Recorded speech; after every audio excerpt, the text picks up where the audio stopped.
thunder.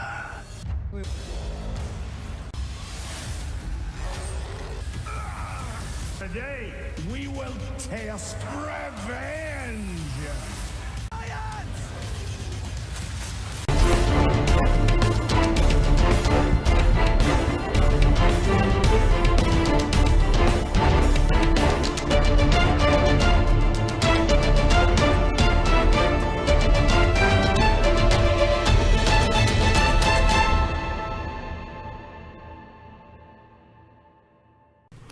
The Book of Enoch describes in detail the instruction and teachings the fallen angels gave to the daughters of men. What is occurring in our day is a repeat of the forbidden teachings and learning of the fallen angels. The world is being revolutionized into a one-world government. Near future humans are being constructed by the use of advanced technology. The kind of technology that is forbidden in the word of Elohim. When the first humans ate of the fruit in the garden that was forbidden by the Most High, the command was, "But do not eat of the tree of knowledge of good and evil, for in the day that you eat of it you shall certainly die." Bereshith chapter 2 verse 17, Genesis. Just as Adam died in the same day that he ate, for 1,000 years is as one day to Elohim, and one day as 1,000 years. Adam died at 930 years old, 70 years short of 1,000, 70 years short of the close of one day in the eyes of the Most High. Since the days of Adam around 4004 BC till the time of now in the year 2017, an accumulated amount of time has passed to about 6,021 years, rapidly bringing mankind to the close of 1 week in the eyes of the Most High, or 7 days. At the close of man's existence, we find the world ripe for the end of days. The Nephilim have returned with a vengeance in the following areas.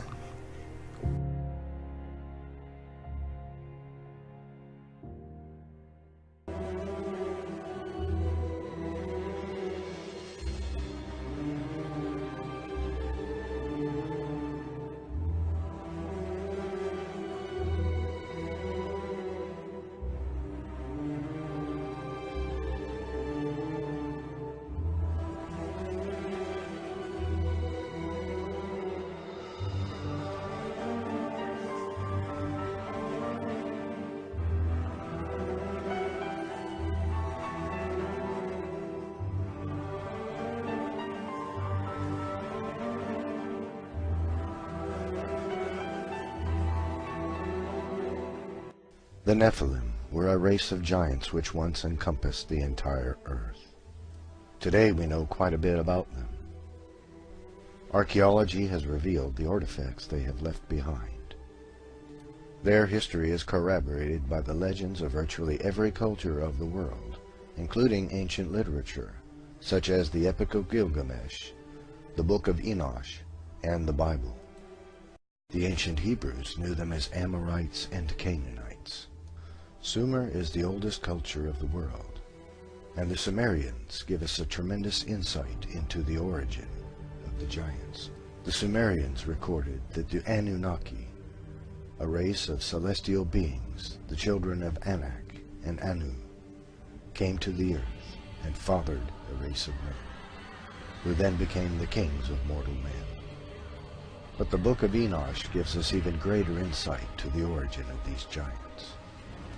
Enoch recorded that during the life of Jared, sometime between 3550 and 2550 BC, the sons of God came to the earth from heaven. Since we know Satan is the father of all lies, it is likely that Satan himself influenced them to do the deeds they did. He had puffed them up and built their pride, and for this crime of pride against the Lord, they were cast out of the heavenly realm. Angered for being cast out of their heavenly home, and jealous of the beautiful new creation of God, they consorted to do ungodly things. Azazel was a lover of metals, and taught men to make swords and knives and shields and breastplates, and made them known to the metals of the earth, and the art of working them, and bracelets and ornaments, and the use of antimony, and the beautying of the eyelids, and all manner of costly stones, and the coloring of tinctures. Semyaza taught the art of enchantments and root cuttings, and all manner of sexual seduction.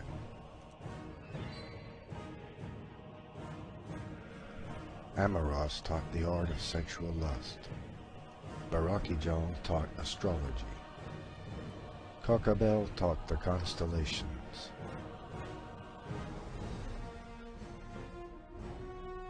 Ezequiel taught the knowledge of the clouds. Arachiel taught the signs of the earth.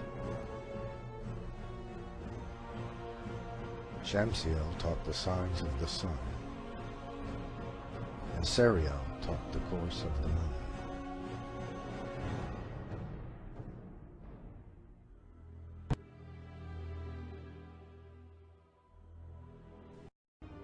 There are a great many artifacts left behind by the Nephilim, including footprints, which have been found in several places around the world.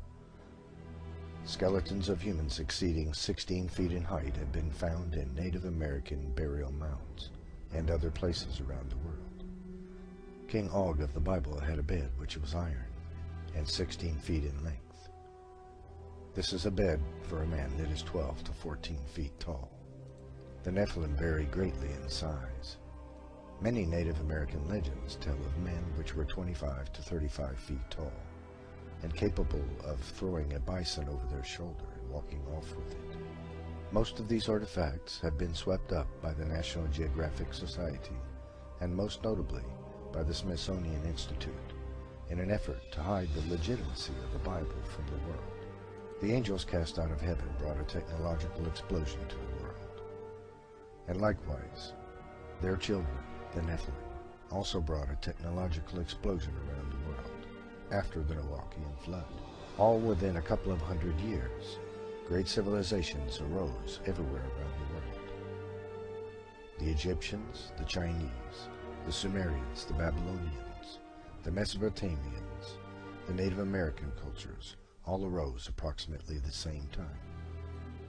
This explosion of knowledge was due to the Nephilim, who acquired this great knowledge from their forefathers, the angels cast from heaven. And at that time, the Nephilim created monumental statues and buildings all around the world as well, carving stones weighing up to 3,000 tons with mathematical precision. Stones so heavy and large we are incapable of moving them with modern equipment to this very day. And that technology explosion is advancing today in the year 2017 at a rate of mind-blowing speed.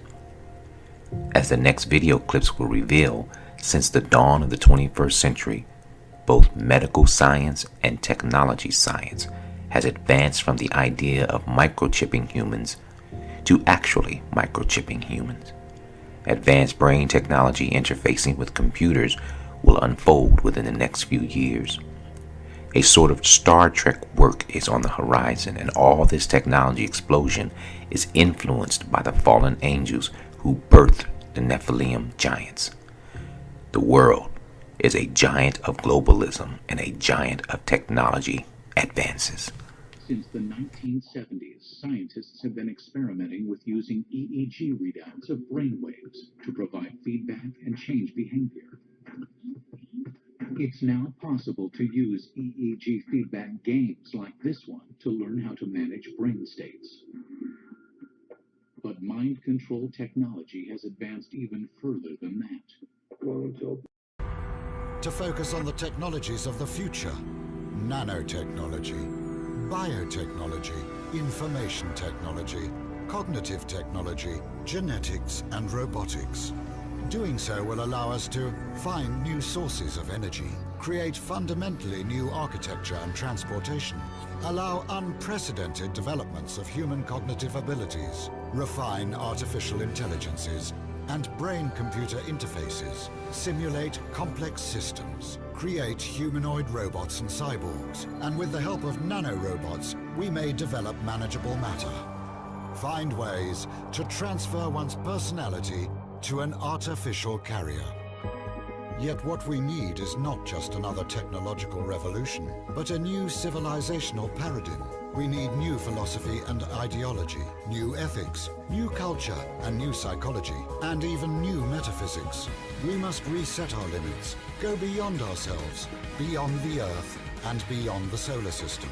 This is an adequate response to the challenges of our time. Thus, new reality and future man will arise. No, this is not just a movie scene, nor is it media hype. These researchers and scientists have actually broken the barrier between man and technology. Over the past 150 years, technology has advanced exponentially. Even today, the computer industry involving robotics and microchips advances on a daily basis. But you, Danielle, hide the words and seal the book until the time of the end. Many shall diligently search, and knowledge shall increase. Daniel chapter 12, verse 4.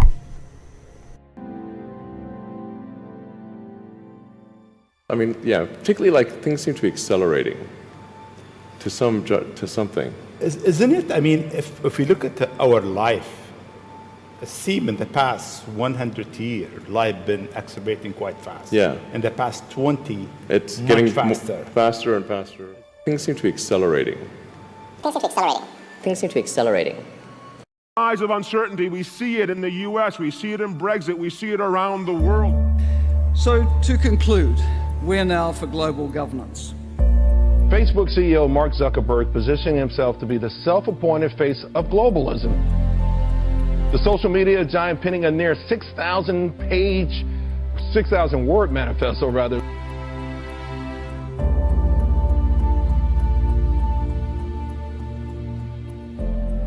Mark Zuckerberg is taking it upon himself to more or less say, hey, listen, we need a one world, sort of a one world situation. It's no longer the case where a country can secure their things and leave other countries vulnerable, because we're all using the same stuff. We're all using the same cell phones, the same computers, same operating systems, the same internet.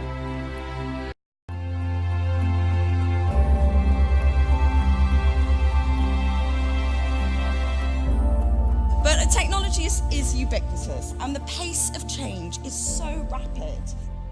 Myself having been trained as a computer scientist in the 90s, everybody knew AI didn't work. It's not like, people tried it. They tried neural nets. None of them worked out. And fast forward a few years, and now Brain probably touches every single one of our main projects, ranging, from search to photos to ads to everything we do. And there are mental technologies, cognitive technologies that let us upgrade our brains so we can keep pace in an exponential world. It's an incredible time. The really important point is it's not stopping. 9 years from today, the average $1,000 laptop is going to have the same computing power as the human brain. Now, it might seem weird just to sort of connect technology and neuroscience. If we understand the algorithms of the brain, can we think about running that on hardware, other hardware that we have, silicon hardware? And this is a quiet revolution that's happening right now.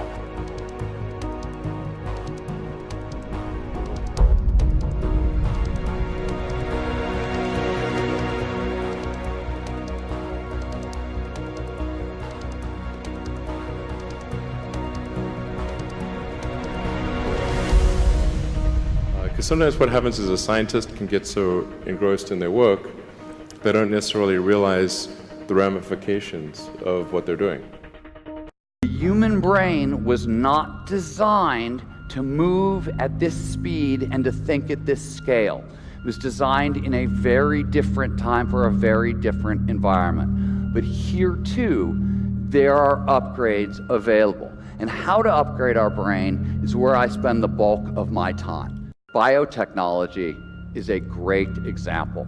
Biotechnology is now accelerating so fast it is moving at 5 times the speed of Moore's Law. It is doubling in power every 4 months. This is going to be a sort of unusual epic journey that a brain is going to take. So we start not with humans, but with rats, and the final resting place of this animal's brain then at Harvard is this. This is a 2 petabyte storage array. So this is a bunch of hard drives. We're storing what's remains of this animal's brain in digital form there. A little bit of the sort of popular imagination. So, you know, Time and Focus and the magazines have started to sort of latch onto this issue. What if we could upload our brain? Maybe that's a path to immortality.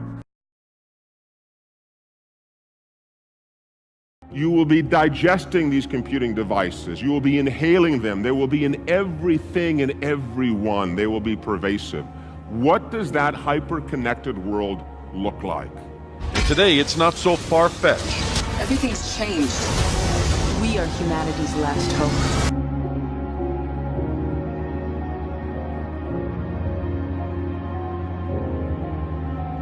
Another of the show's big stars, Laverne Cox, who's not only embarking on a new role, she may be making television history in the process. I'm a woman, but I used to be a man. That's right. Are you still comfortable with me representing you? Yeah. I just didn't know if it was real or in my mind. It's real.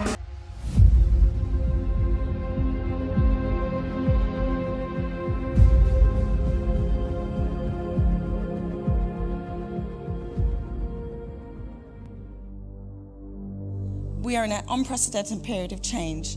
It is a critical time for humanity. AI, robotics, networks, sensors, nanotechnology, etc., are the most potent technologies the world has ever seen.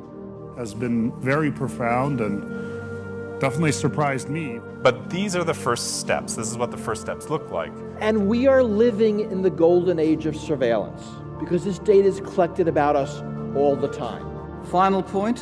While effective global governance in the peace and security realm, I think, is struggling. All of which is science fact, not fiction. In our physical world, with all of its richness and complexity.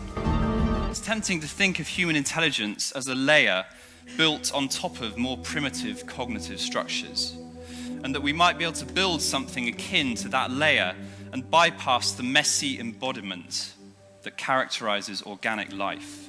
A 2010 study by researchers at Stanford University discovered radically more complexity within individual brain synapses than had previously been suspected.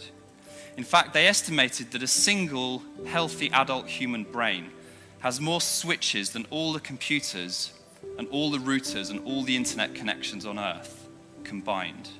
Just let that sink in for a second.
Many, many, many, many scoffers will rise in that day and they'll say, it's never rained before, it's never